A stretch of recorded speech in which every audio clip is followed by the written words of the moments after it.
Hello, good morning and welcome to the AM News with me, Mapita Siwidi. In our first story, government has declared December a COVID vaccination month with some identified groups such as health workers, security agencies, schools and commercial drivers earmarked for mandatory vaccination. The Ghana Health Service also says no unvaccinated person will be allowed into pubs, beaches and sports stadiums. Director General of the Ghana Health Service, Dr. Patrick Kumar-Boaje, said the target to vaccinate 20 million Ghanaians by the end of the year is on course.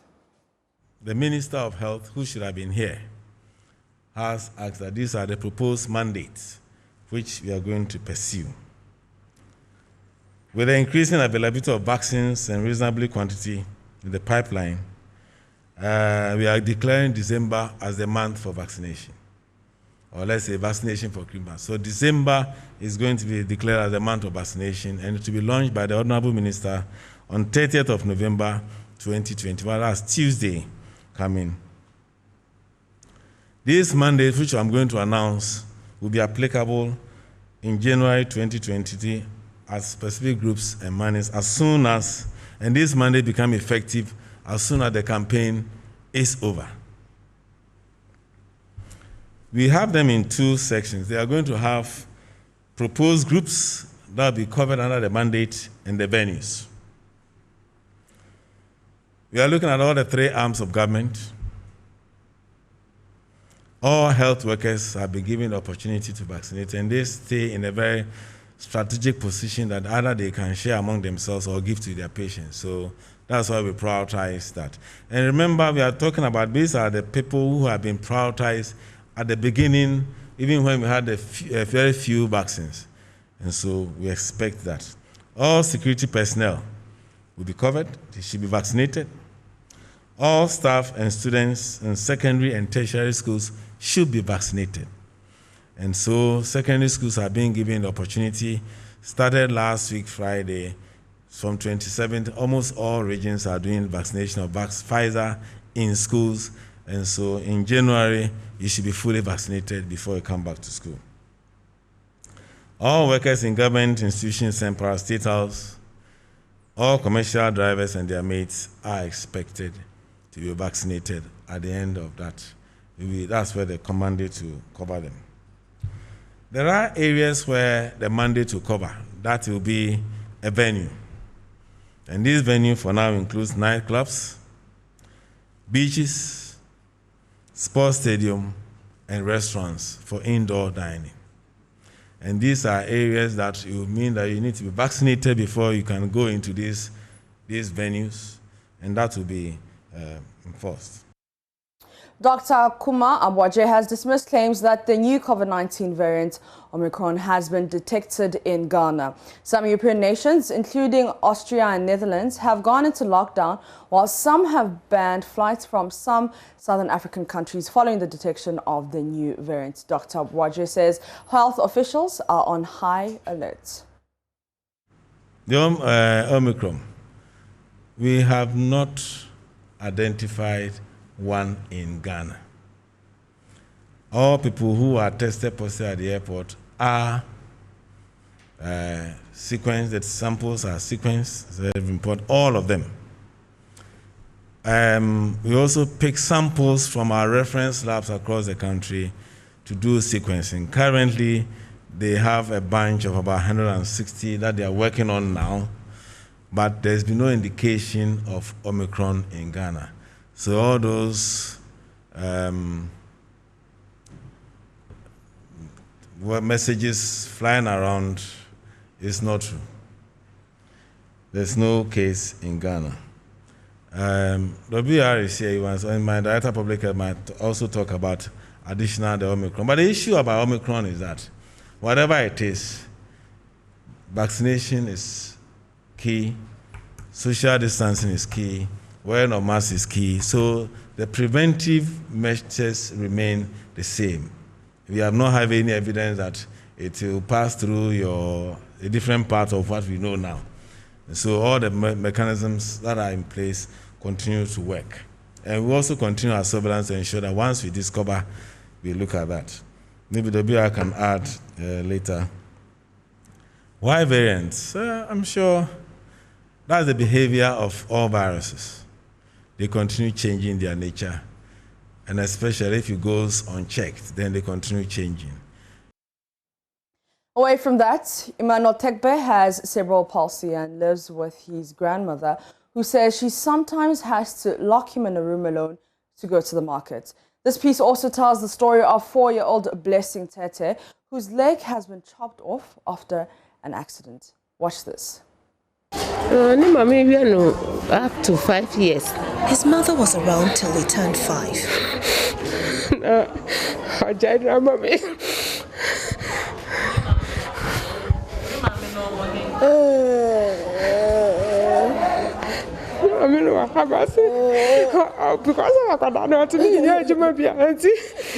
She couldn't work because of him, so she left. The sobbing of her grandmother, overwhelmed by the health condition of her only grandson. Emmanuel is 9 years old. He has cerebral palsy. His caregiver and grandmother, Madame Esther Tekbe, says to make ends meet and ensure they have food on the table, she sometimes confines him. He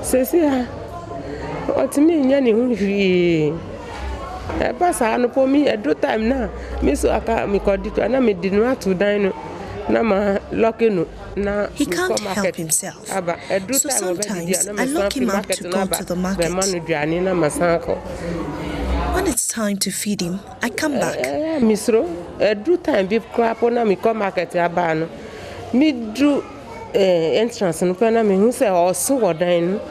I sometimes get scared. The other day, I got back only to see he had hurt himself. Go around the room now. But if I don't do that, we will not eat.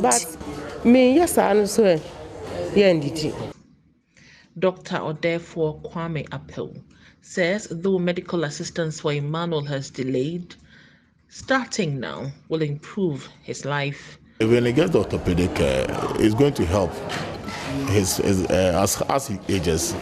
If care is not taken, most of his joints become very fixed. And it becomes difficult for them even when one want to correct it. But baby, as young as he is, if she get the physiotherapy from now, she becomes very flexible. She can hold, even with a wheelchair, she can hold the wheelchair and probably try to pull it by himself.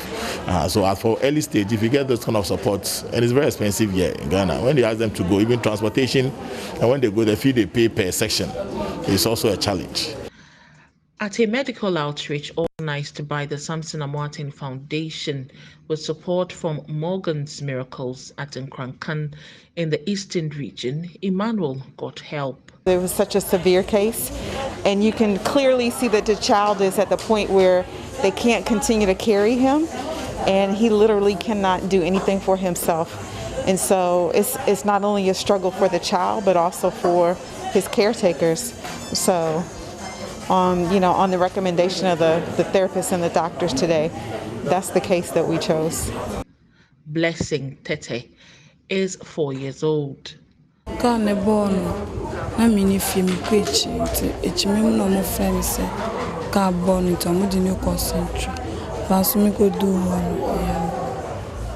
Very, very sad.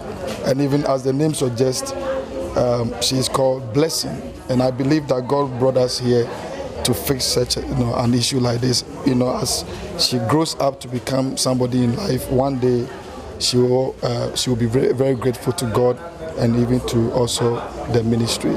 So the ministry is going to take full responsibility, even not only to fix the feet, but it's also to help her to continue her education.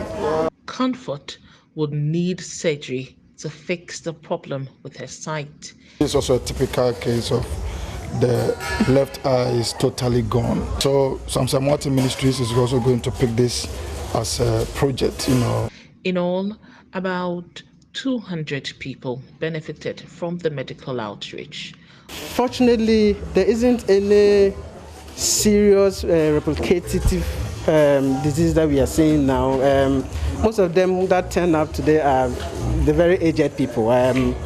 The young ones were just a few, probably because they were engaged with other activities, but it's most of the aged women that came. And me and Cheryl saw a case, a lady who is 70 years, who came with a mother who is 110. Organizers say it will be held quarterly.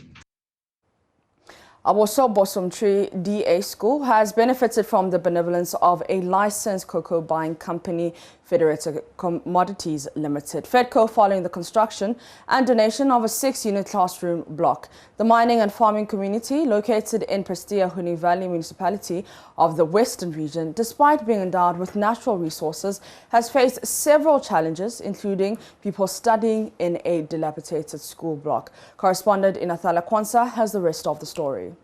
The managing director of FEDCO, Hajia Maria Ademu Zimbo, who handed over the project to the community through the Ghana Education Service, says, as a responsible LBC, FEDCO identifies the need of the communities they buy cocoa from and help the communities as well as farmers to grow. We have a long-term relationship with Valronas. They are a client from France. So as part of their corporate social responsibility is to help the society or the districts from which they buy the cocoa and the communities and the farmers, because they don't want just to buy, they want to know where it's coming from. So that's what we call traceability. They want to trace the cocoa to the source and to be sure that the farmers they are buying from are being trained and are also being taken care of, so that whatever profit they make, they also donate part of it to those communities to say thank you for the work that they are doing. And it's in a way also to help, in these issues of child labor that we have, and then environmental degradation and all those things, is to help, to support the farmers and to be sure that the cocoa they are buying are coming from good sources, that are not tainted by any of these issues that we have.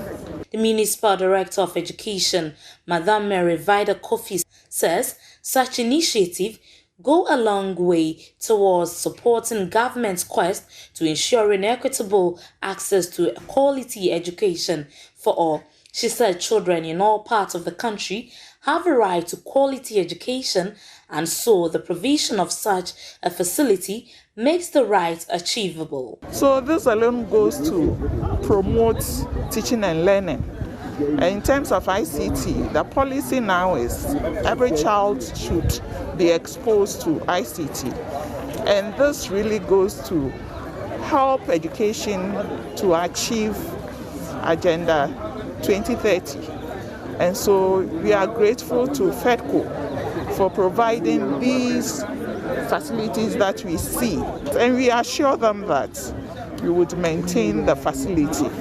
Nadia So, Divisional Chief of Aboso Bosomtree, Nana Kwabra, expressed gratitude to FEDCO and its partners for the support, adding that the move will motivate children to attend school regularly. Today, Bosomtree Primary School have got computers to learn on. So far as they do the same basic subject with other schools, especially the Accra and others, the big towns. Today, we have also people to have received that materials. So we hope we are happy and we can do what the other schools can do. And so we are grateful. We are very grateful. For Joy News, Inathala Kwanzaa, Western Region. The newly created Western North Region is one of Ghana's most underserved with the internet. The region, despite its huge natural resources, has many schools without computers. Children who learn ICT are the ones feeling the pinch. The pupils of Sefwi Akontombra, one of the region's 9 districts, would however have a different story to tell. Ghana's largest wireless technology giant, ATC, has opened one of its digital community centers in one of the schools in the cocoa-rich community. Joy News' Justice Bedu traveled with the ATC team for the event. The computer prayer. Our computer who asks physics. Hello, where did I printer? We have 10-year-old Alice Amofa is saying a poem about a computer and what it does. She attends the St. James Anglican Primary School in Seshi, Akontombra. His poem draws an applause from the crowd. But everything she's saying is from a textbook. Like her, none of the pupils of the school has used a computer before. When we are learning ICT, we don't have computers. Our teachers will draw the computer on the chalkboard and be explaining it for us. They will explain it and say this one is like this and this one is this, and explain it for us. We don't have computers, so we are taking it like that. Today, things are about to change. On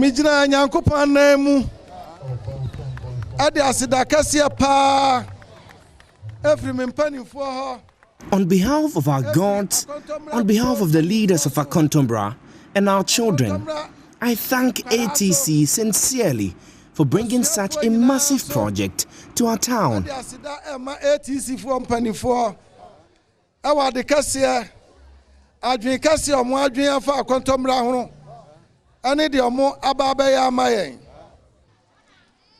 at ATC feel very privileged to have brought this project to life in Seshi, Akontombra, the very first of ATC's DCs in the Western North region.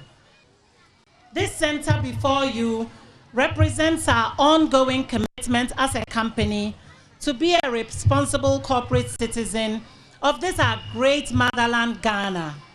And we hope that we can continue to play our part as a company to ensure that undeserved communities also benefit from state-of-the-art technology in order to improve lives and drive the globalization, digitization agenda that we are currently experiencing in our country. This center is part of many that the wireless technology giant ATC is opening up across the country. The fully air-conditioned digital center is stuffed with brand new computers of the highest specs, high-speed internet, and a backup generator, among others. ATC Ghana, I thank you all for bringing us the computer lab. It will improve our learning. ACT, God bless you and bless you. However, whatever you want, God should do it for you.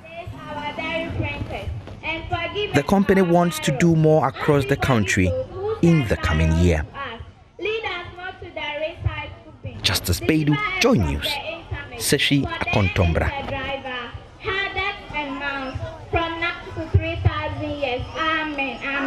Amen, amen, amen, amen. Board Chair of the Ghana Integrated Iron and Steel Development Corporation, Farouk Aliu Mahama, has assured the people of Dagbon that before the end of 2022, there will be an investor to kickstart mining at Chiani. The Member of Parliament for Yendi says government also intends to build an aluminum smelter that will melt the ore and create more jobs for people in the area. Martina Bugri reports. The board members and management of GSDEC were in Sheni on a working visit. The team met with the various assemblies where the OSILs and also chiefs of the area. In an interview, the board chair Farouk Aliu Mahama said, with government owing 50%, GSDEC is also scouting for an investor, adding that Kadero is one of their targets. Here doesn't need any natural resource estimation here. It has already been established. We've done that. We have a concessionaire. We are trying to make sure we get the concessionaire to give us a roadmap. As a board, we've met as a team. We've asked him to give us a roadmap. We have also decided to go as an organization because GSDEC is part of the ownership of the concession. 50% is for the state.